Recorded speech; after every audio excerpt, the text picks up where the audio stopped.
Oh, guys, here's some good news for Ghostbusters Afterlife. The movie officially passed Ghostbusters 2016. Yep, Ghostbusters Afterlife officially passes Ghostbusters 2016 at the domestic box office.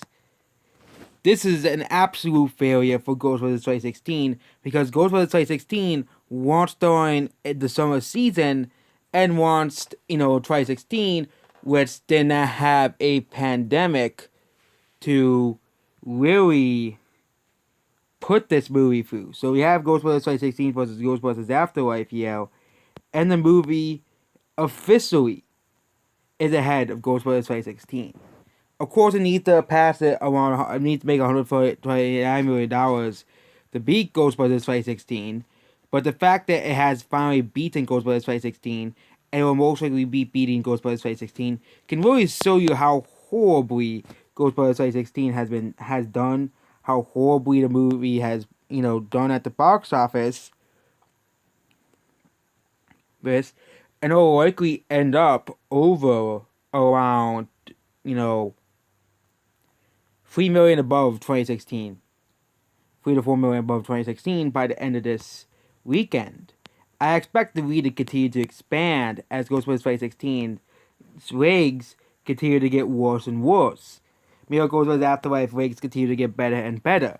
We can compare this to even a movie like The Eternals, which isn't really doing too well at the box office. Ghostbusters Afterlife is actually beating The Eternals on the second Friday. It has been The Eternals at the box office.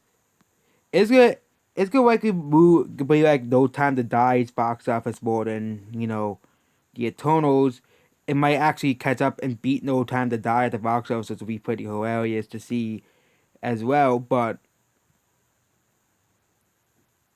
no, The Eternals isn't really doing too well, as we already have established that. But Ghostbusters 2016 will most likely be beaten by Ghostbusters Afterlife at the box office. And yeah, next movie that we'll talk about the other movies as well for the daily charts. Encanto opened to 11 million to 24 million domestically, essentially, so pretty good.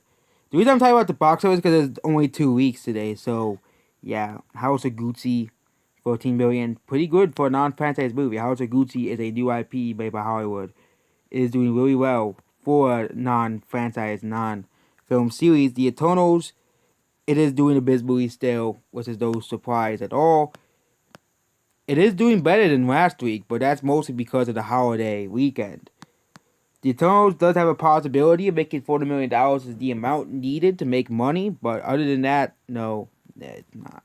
Resident Evil, which isn't really doing too well at the box office. Again, it is another movie that no one wanted, another sequel, another film that nobody wanted and nobody cares about, okay?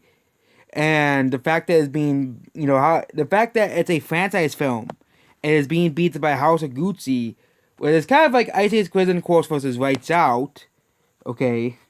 Lights Out was the indie film everybody was expected to open last place at the box office, first, but it beat Ice Age Collision Course domestically.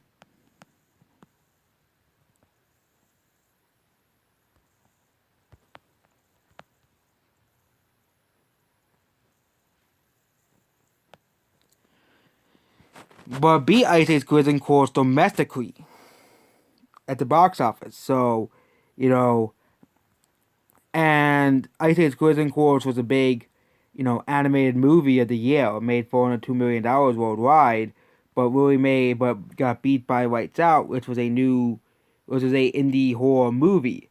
I think we're seeing the same thing with House of Gucci versus, of course, House of Gucci's gonna do incredible for non-franchise movies. Okay, I think that non-franchise movies need to start to make a comeback because, not every movie has to be in a franchise to do well. I think, Free Guy, not a franchise movie, it did extremely well at the box office.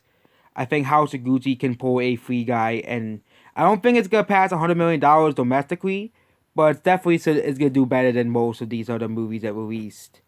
I don't know the budget for House of Gucci at all, but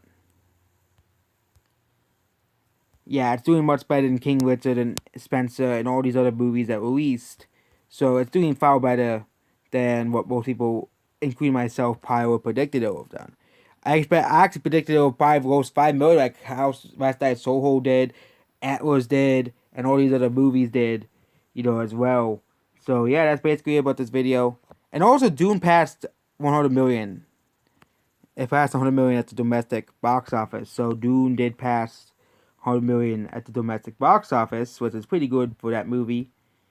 And yep, that's basically about this video. Goodbye.